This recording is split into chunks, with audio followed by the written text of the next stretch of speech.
Hello guys, welcome to my YouTube channel knowledge study plus. तो guys, आज हम mathematical physics का एक और टॉपिक देखने वाले हैं।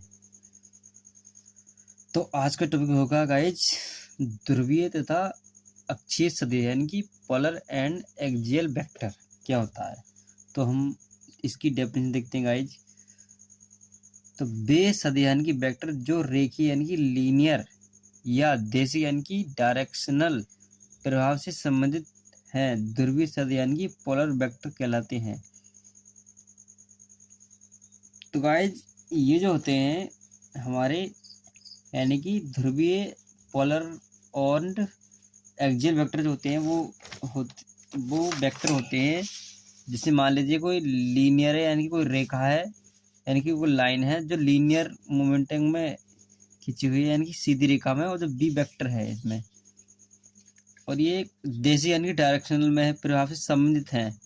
इसी को हम ध्रुवीय सदिश यानी पोलर वेक्टर कहलाते हैं। इसके उदाहरण जैसे कि वेग, त्वरण, संवेग, बल आदि हैं। अब हम बात कर देंगे एक्सियल वेक्टर क्या होता है।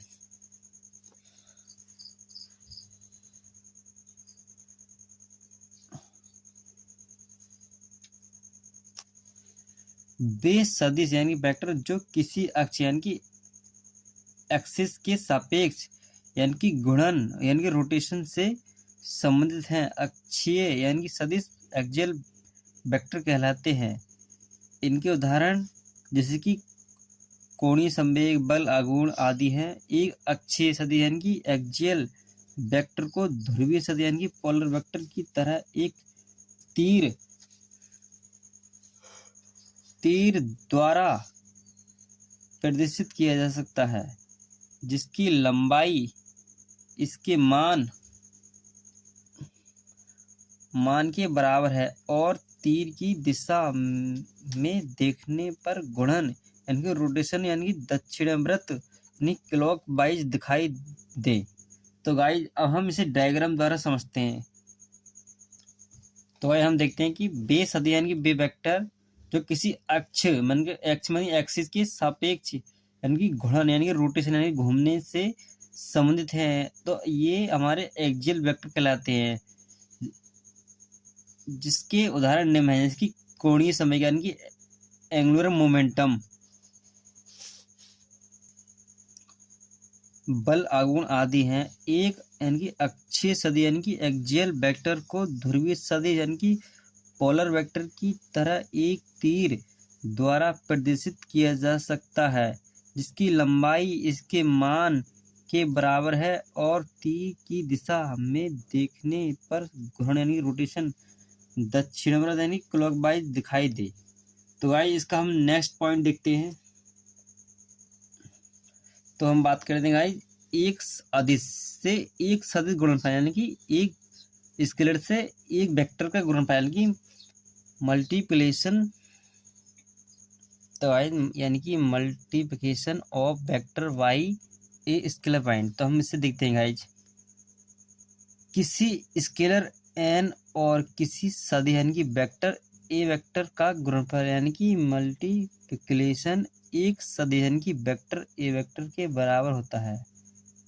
तो गाइज, किसी स्केलर एन और किसी सदिश यानी कि वेक्टर ए वेक्टर का गुणनफल यानी कि मल्टीप्लिकेशन एक सदिश यानी कि वेक्टर ए वेक्टर के बराबर होता है, जिसकी दिशा यानी कि डायरेक्शन ए वेक्टर की दिशा होती है और त्रिज्या एन और स्मॉल ए वेक्टर के मान के गुणनफल यानी कि मल्टीप्लिकेशन के बराबर होता है।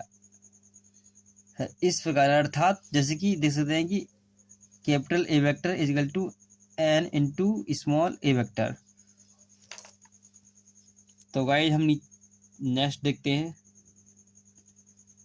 इस प्रकार यदि एन धनात्मक यानी कि पॉजिटिव है अथवा नेगेटिव है, तो किरमान सदिश यानी कि वेक्टर कैपिटल ए वेक्टर की दिशा यानी कि स्मॉल ए वेक्टर की दिशा होगी अथवा इसके विपरीत होगी। तो गाइस, कहने का मतलब होता है कि कोई भी वेक्टर यानी पॉजिटिव और नेगेटिव है तो किरमान सदिश यानी कि वेक्टर स्मॉल ए वेक्टर की दिशा होगी अथवा उसके विपरीत होगी यानी कि अपोजिट होगी। तो गाइज हम नेक्स्ट हेडिंग को देखते हैं। नेक्स्ट हेडिंग क्या है हमारी? तो हमारी नेक्स्ट हेडिंग है सदिशों की समानता, यानी कि इक्वलिटी ऑफ वेक्टर्स क्या होते हैं गाइज। तो हम इसे देखते हैं। दो सदिश यानी कि वेक्टर ए वेक्टर और बी वेक्टर समान यानी कि इक्वल होते हैं जबकि उसके मान बराबर होते हैं। कहने का मतलब ये है गाइज कि कोई भी दो वेक्टर हैं जो समान इक्वल होते हैं जबकि उनके मान बराबर होते हैं और एक ही दिशा यानी कि एक ही डायरेक्शन में निर्देशित होते हैं। इस प्रकार यदि ए वेक्टर और बी वेक्टर बराबर सदिश हैं तो हमारे ये जो होंगे हमारे वेक्टर वो A vector equal to B vector. यदि आवश्यक नहीं है कि दोनों यानी सदिशों यानी कि वेक्टर का मूल बिंदु यानी कि ओरिजिन एक ही हो। इस प्रकार यदि पी क्यू और आर एस दो समांतर रेखाएं हैं और यदि तो गाइज हमें ये क्वेश्चन प्राप्त होगी mod A vector equal to mod B vector equal to mod C vector. तो A vector equal to B vector equal to C vector प्राप्त होगा।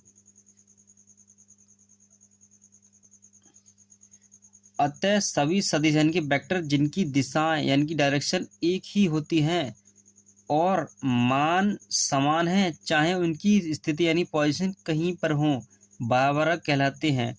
तो गाइज हम इस टॉपिक को हम डायग्राम के द्वारा समझते हैं। तो गाइज हमारे दो वेक्टर हैं यानी कि ए वेक्टर बी वेक्टर जिनका मूल बिंदु ओ एक ही हो। इस प्रकार यदि पी क्यू और आर एस दो समांतर रेखाएं हैं और यदि हम mod A vector equal to B mod vector equal to C vector हो तो ए वेक्टर बी वेक्टर और सी वेक्टर हमें प्राप्त होंगे। अतः सभी सदिश यानी कि सभी सदिश ए बी सी जिनकी दिशा एक ही होती हैं और मान समान होते हैं चाहे उनकी स्थिति यानी कि पोजीशन कहीं पर हो बराबर कहलाते हैं। यही सदिशों की समानता यानी कि इक्वलिटी ऑफ वेक्टर्स होते हैं। तो गाइज उम्मीद करते हैं ये वीडियो आपको पसंद आई होगी। अगर ये पसंद आई हुई तो वीडियो लाइक एंड सब्सक्राइब जरूर करें। मिलते हैं नेक्स्ट वीडियो में तथा हमारे टेलीग्राम ऐप को जरूर ज्वाइन करें। मिलते हैं नेक्स्ट वीडियो में, तब तक के लिए धन्यवाद।